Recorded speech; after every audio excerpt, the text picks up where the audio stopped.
écoutez, ça s'est très bien passé comme d'habitude au Maroc. L'accueil est toujours très bon ici, très chaleureux. Bon, on a eu un petit problème d'organisation au niveau du terrain d'entraînement, mais j'espère qu'aujourd'hui ça va se régler. Mais toujours beaucoup de plaisir à revenir au Maroc.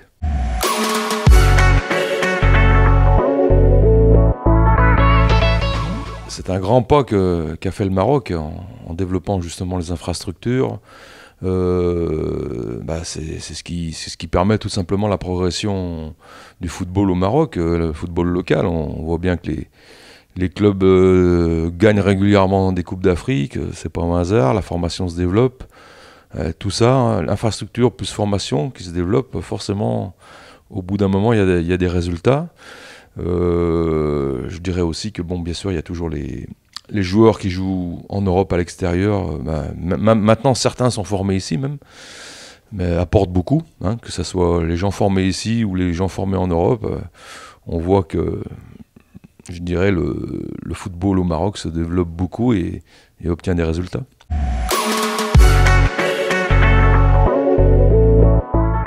Écoutez, le rapport de force est tout simplement en leur faveur, hein. Il y a des grosses individualités par rapport à notre équipe. On sait à quoi s'attendre, on sait qu'on va souffrir, que c'est une très bonne équipe avec des fortes individualités. Bon, maintenant, nous, on a un collectif aussi à faire valoir. On vient pas du tout ici en victime expiatoire, pas du tout.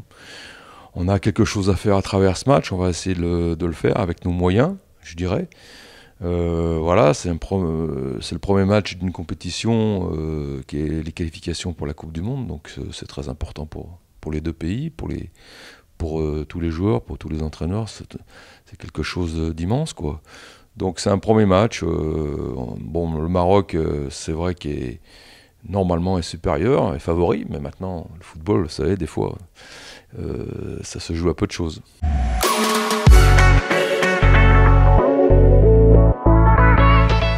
On a réussi à se qualifier à la CAN, ça fait 10 ans que ça n'était pas arrivé.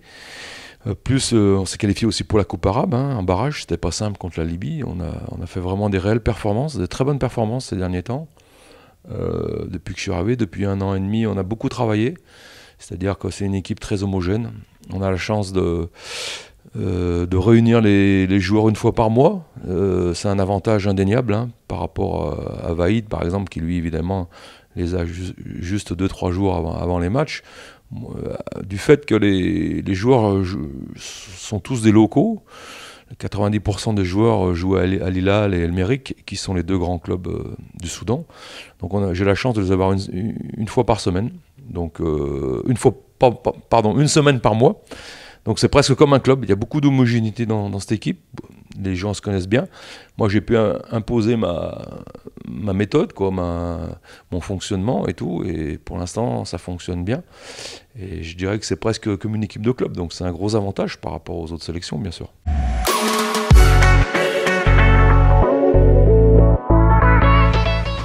Disons que j'ai toujours cru qu'il y avait du potentiel au Soudan. J'ai joué avec mes clubs respectifs en Afrique. J'ai souvent joué en Ligue des Champions, à El Merreikh, à Al Hilal et tout. J'ai toujours vu que c'était un pays de football avec beaucoup d'enthousiasme populaire et puis des joueurs intéressants quand même. Pas des grands joueurs, mais des joueurs intéressants avec un certain potentiel. Et je me suis toujours dit qu'il y avait quelque chose à faire. Après, c'est vrai que quand la fédération soudanaise m'a demandé de venir, j'ai pensé à ça. Moi, j'avais un souvenir un peu douloureux de la CAN, parce que malheureusement, avec le Togo, j'ai pas pu la disputer pour les raisons d'attentats à Cabinda. J'avais qualifié le Togo en 2010. Et j'avais cette idée derrière la tête. C'est-à-dire, j'avais cette idée derrière la tête de refaire une CAN avec une sélection. Et le Soudan m'en a donné l'occasion. On a beaucoup travaillé en 1 an et demi pour faire un vrai groupe, une vraie équipe. Je le répète, en prenant les joueurs souvent en stage. C'est le travail qui nous a fait arriver là. On a battu l'Afrique du Sud et le Ghana, 2 grosses équipes pour pouvoir se qualifier à la CAN. C'est grâce au travail, aussi à l'esprit de groupe très homogène, la grande solidarité qui existe entre les joueurs, puisque c'est des locaux, ils se connaissent, c'est-à-dire qu'ils viennent pas des quatre coins d'Europe ou du monde, hein, ils sont presque tous les jours ensemble au quotidien à Khartoum, donc c'est un avantage énorme. Je dirais, c'est ce qui nous a permis d'arriver à ce qu'on a fait ces derniers temps, c'est grâce à ça, je pense.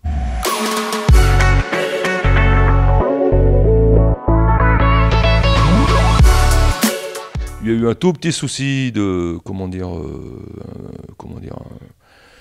minime, mais personne n'a refusé. Tous les joueurs convoqués d'Elmeric ont accepté d'être là. Il y a eu un petit accrochage, mais vraiment minime. Et il faut pas du tout en faire une grosse affaire, parce que tous les joueurs que j'ai voulu d'Elmeric sont là et prêts bien sûr, à défendre, défendre très haut les couleurs du Soudan.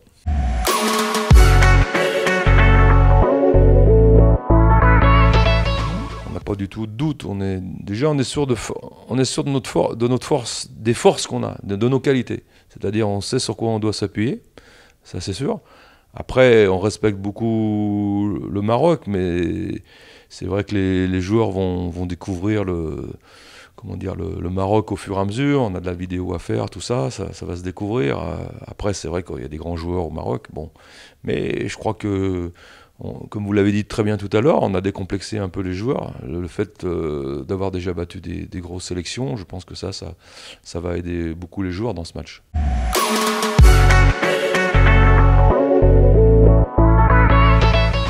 J'ai été très surpris, bien sûr, un peu soulagé. Maintenant, je pense que s'il n'est pas là, il y a forcément des raisons. Je ne les connais pas, donc il y a certainement des bonnes raisons.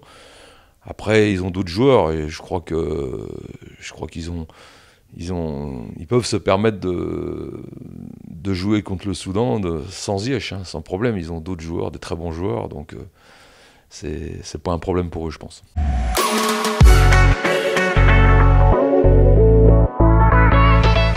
On a commencé à en parler, maintenant ça va se développer à mesure où le moment du match va arriver. Ça va se monter en puissance. Aujourd'hui, on a du travail vidéo aussi à faire, on a des choses à faire. Bon, voilà, on prend les choses comme elles viennent. Maintenant, pour parler un peu de Hakimi, moi, comme vous le savez, je suis le football français, forcément, et Paris Saint-Germain en particulier. Bon, vos collègues, les médias français, en ce moment, parlent beaucoup de Messi et Mbappé, mais Hakimi, c'est le meilleur joueur du Paris Saint-Germain en ce moment. C'est grâce à Hakimi qui font des résultats. Les premiers résultats qu'ils ont fait de la saison, c'est grâce à Hakimi. Et il faut le souligner aujourd'hui.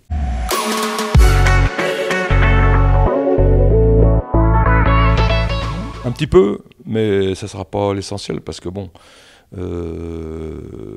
déjà le match est à huis clos. Après, comme vous le savez, l'équipe du Maroc est composée uniquement de joueurs extérieurs, de grands joueurs européens, donc ça sera minime. Mais bon, c'est vrai que le contexte africain, c'est un peu différent, donc bien sûr que ça peut servir. Et c'est vrai, vous me rappelez des bons souvenirs, parce que ça s'est très bien passé à Agadir, que ce soit à Agadir ou à Al Jadida. J'ai laissé beaucoup d'amis là-bas, et justement, par votre intermédiaire, ça me permet de les saluer.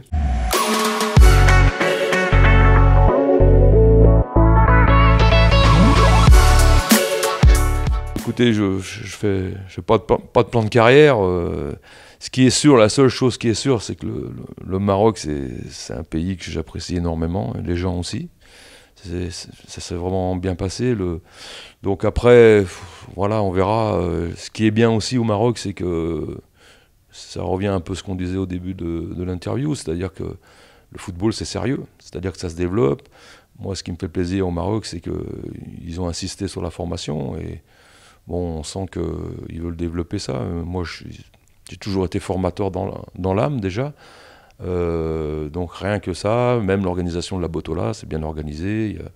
C'est un championnat très intéressant, et je le répète, moi je suis ambitieux.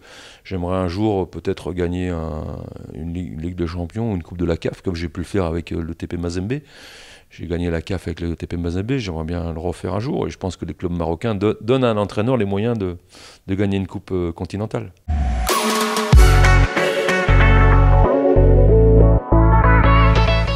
Pas du tout, justement. C'est ce que j'apprécie chez le Soudan aussi. C'est-à-dire que les Soudanais, les dirigeants soudanais sont des gens très sages, ils mettent très peu de pression, sont, comment dire, ils m'ont laissé toute latitude, beaucoup d'indépendance. C'est-à-dire que je fais vraiment ce que je veux. Au niveau de mon travail, j'ai eu beaucoup d'indépendance et ça, je tiens à le souligner. Et c'est pour ça que peut-être en faisant comme ça, on peut réussir quelque chose.